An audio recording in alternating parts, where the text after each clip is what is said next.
కాంగ్రెస్ పై full fire అయ్యారు మాజీ మంత్రి హరీష్ రావు. ఇచ్చిన హామీలను కాంగ్రెస్ అమలు చేయాల్సిందే అన్నారు.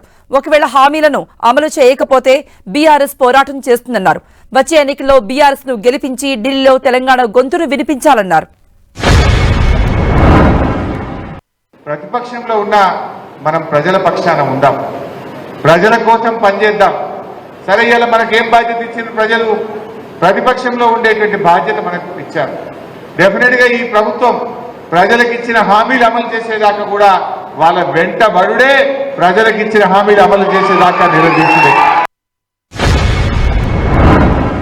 నా దృష్టిలో అయితే మనకు చిన్న స్పీడ్ బ్రేకర్ లాంటిది.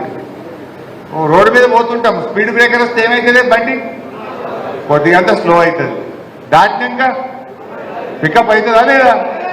మనం కూడా గ్యారెంటీగా పికప్ అయ్యేది మనమే, మళ్ళీ రాష్ట్రంలో ప్రభుత్వంలోకి వచ్చేది కూడా మనమే.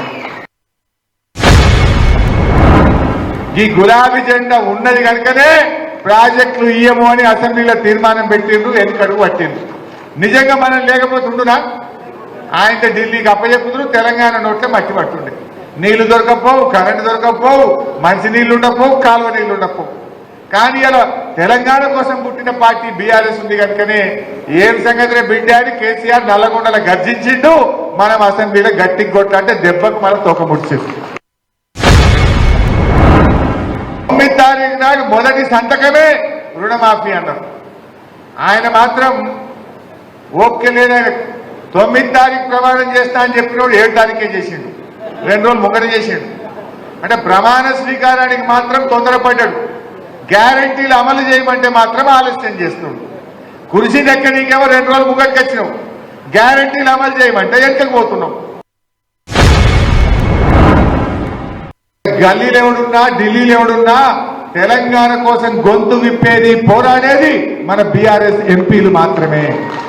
బీఆర్ఎస్ ఎంపీలు ఉంటేనే రేపు ఢిల్లీలో కొట్టాడతారు, గల్లీలో కొట్టాడతారు.